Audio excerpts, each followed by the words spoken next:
Article شکست Istanbul Erdogan کے زوال کا آغاز کرنے سے قبل آپ نے ابھی تک اگر ہمارے چینل کو سبسکرائب نہیں کیا تو فوراً کریں اور بیل آئیکن کے بٹن کو دبا دیں تاکہ روزانہ کی آپ کو ہماری نشریات جو ہیں آرٹیکلز جو ہیں وہ سننے کو میسر ہو سکیں۔ ڈاکٹر فرقان حمید لکھتے ہیں 25 مئی 2019 کو استنبول میں ایردوان کا مستقبل داؤ پر کے زیر عنوان کالم میں استنبول کے میئرشپ کے 31 مارچ 2019 کے انتخابی نتائج کو حکومت کی جانب سے تسلیم نہ کیے جانے اور اپوزیشن پر دھاندلی کے الزامات لگانے کے بعد اسے منسوخ کرتے ہوئے 23 جون 2019 کو نئے سرے سے صرف میئرشپ ہی کے انتخابات دوبارہ سے شروع کروانے کے یک طرفہ اعلان نے ترکی کو ہلا کر رکھ دیا تھا، کیونکہ میئرشپ کے ان انتخابات میں مخالف جماعتوں کے اتحاد ملت کے مشترکہ امیدوار اکرم امام اولو نے بڑے سخت مارکے کے بعد چند ہزار ووٹوں کے فرق سے کامیابی حاصل کی تھی، جو اپوزیشن کی 25 سال بعد استنبول میں پہلی کامیابی تھی۔ لیکن ترک سپریم الیکشن کمیشن نے جس نے اپوزیشن کے مشترکہ امیدوار کی کامیابی کا اعلان کرتے ہوئے میئر بننے کا سرٹیفکیٹ بھی جاری کر دیا تھا، اپنے ہی فیصلے کو کالعدم قرار دیتے ہوئے ان انتخابات کو منسوخ قرار دے دیا۔ حالانکہ دنیا میں عام طور پر حکومت پر دھاندلی کروانے کا الزام عائد کیا جاتا ہے، لیکن ترکی میں اس کے بالکل برعکس ہوا۔ میئرشپ کے انتخابات کو کالعدم قرار دیتے ہوئے دوبارہ سے انتخابات کروانے کا فیصلہ شاید صدر ایردوان کی فاش غلطی تھی، جس کا خمیازہ انہیں اس شکست کی صورت میں بھگتنا پڑا ہے۔ عین ممکن ہے یہ شکست ان کی اپنی جماعت میں پھوٹ کا سبب بنے اور یہ ایردوان کے طویل اقتدار کے خاتمے کی وجہ بھی بن جائے۔ اگرچہ آئندہ صدارتی انتخابات 2023 میں کروانے کا شیڈول ہے، لیکن استنبول میں شکست کے بعد اب قبل از وقت انتخابات ناگزیر دکھائی دیتے ہیں۔ صدر ایردوان خود دوبارہ سے استنبول میئرشپ کے انتخابات کروانے کے حق میں نہ تھے، لیکن ان کے رفقا اور قریبی ساتھیوں نے صدر ایردوان کو غلط مشورہ دیتے ہوئے ان کے مستقبل کو داؤ پر لگانے کی بنیاد رکھ دی تھی، جس کا راکم نے اپنے گزشتہ کالم میں اظہار کیا تھا۔ 23 جون 2019 کے استنبول میئر کے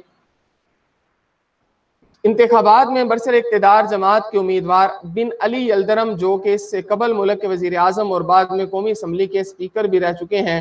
کو شدید ہزیمت کا سامنا کرنا پڑا، جبکہ 31 مارچ 2019 کے میئرشپ کے انتخابات میں دونوں امیدواروں کے درمیان فرق صرف چند ہزار کا تھا، جو کہ اس بار 8 لاکھ تک پہنچ گیا،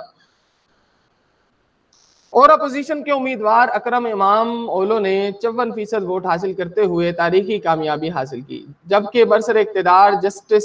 اینڈ ڈیولپمنٹ پارٹی کے امیدوار بن علی یلدرم کو صرف 45% ووٹ حاصل ہوئے، جو کہ صدر ایردوان کے لیے باعث تشویش ہے۔ ترکی میں جسٹس اینڈ ڈیولپمنٹ پارٹی گزشتہ 17 سالوں سے بلا شرکت غیر ملک کے اقتدار پر مکمل طور پر حکمی حاکمیت قائم کیے ہوئے ہے، کو ترکی کے تمام بڑے شہروں میں بلدیاتی انتخابات میں ناکامی کا سامنا کرنا پڑا۔ شاید اس کی بڑی وجہ آک پارٹی کا طویل عرصے ملکی اقتدار جاری رکھنا اور اس کے نتیجے میں عوام کا اس پارٹی سے اکتا جانا ہے۔ عوام کی اکثریت نے آک پارٹی کے دور میں ہونے والی ترقی اور ترکی کو عالمی قوت بنانے کے عمل کو فراموش کرتے ہوئے اس اقتدار سے ہٹانے کی پہلی اینٹ رکھ دی ہے، کیونکہ صدر ایردوان بھی جو اس بات پر یقین رکھتے ہیں استنبول پر حاکمیت پوری ترکی پر حاکمیت قائم کرنا ہے۔ دوسری اہم وجہ آک پارٹی کے مالی اور اقتصادی پالیسی ہے، جس کی وجہ سے عوام گزشتہ چند سالوں سے شدید مالی اقتصادی مشکلات سے دوچار ہے، اور ترک لیرہ مسلسل اپنی قدر و قیمت کھوتا چلا جا رہا ہے۔ عوام کے مطابق ملک میں اقتصادی اور مالی مشکلات کی سب سے بڑی وجہ صدر ایردوان کا ملکی خزانے کی چابیاں اپنے داماد بیرات البایراق کے حوالے کرنا، یعنی ان کو وزیر خزانہ بنانا ہے۔ صدر ایردوان کے قریبی ساتھی اور سابقہ وزیر اعظم بن علی یلدرم کی شکست کی ایک وجہ صدر ایردوان کے قریبی ساتھیوں کا ایردوان سے بڑھ کر ایردوان اور ان کی پالیسیوں کا دفاع کرنا اور مخالف قوتوں کی آواز کو دبانا یا کان نہ دھرنا ہے۔ صدر ایردوان کی مقبولیت میں ہونے والی کمی کی ایک اہم وجہ صدر ایردوان کی نئی کابینہ میں عوام کی عدم دلچسپی ہے، اور صدر ایردوان کے قریبی ساتھیوں کا صدر ایردوان کو سب کچھ اچھا ہے کہ رپورٹ فراہم کرنا ہے، جبکہ حقیقی صورتحال سے آگاہ کرنے والی پارٹی اراکین کی صدر ایردوان تک رسائی ناممکن ہو کر رہ گئی ہے۔ صدر ایردوان نے اپنے سیاسی سفر کا آغاز بھی استنبول میں پہلی بار 1994 میں میئر منتخب ہو کر کیا تھا۔ انہوں نے اپنے چند ساتھیوں کے ہمراہ 2001 میں مرحوم نجم الدین اربکان کے خلاف علم بغاوت بلند کرتے ہوئے جسٹس اینڈ ڈیولپمنٹ پارٹی کی بنیاد رکھی تھی، اور 2003 میں 2014 تک ترکی کے وزیر اعظم رہے، اور ملک میں صدارتی نظام سے متعلق 16 اپریل 2017 کو ریفرنڈم میں کامیابی حاصل کرنے کے بعد 24 جون 2018 کو کروائے جانے والے پہلے صدارتی انتخابات میں 52% ووٹ حاصل کرتے ہوئے 2023 تک اپنے عہدہ صدارت پر براجمان رہیں گے۔ لیکن استنبول کے میئر شپ کے نتائج کیا ان کو قبل از وقت انتخابات پر مجبور نہیں کر دیں گے؟ اور کیا اس شکست سے صدر ایردوان کے زوال کا آغاز تو نہیں ہو جائے گا؟ یہ تھا آج کا آرٹیکل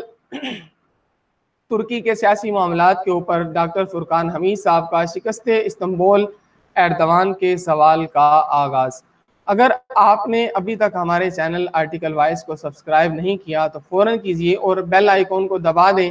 کیونکہ اس چینل سے حاصل ہونے والی رقم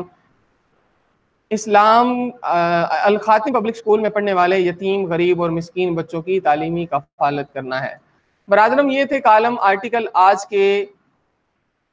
روزنامہ جنگ سے جو آپ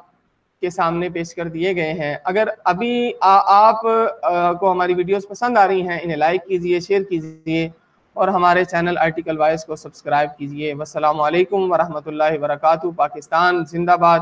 اسلام پائندہ باد۔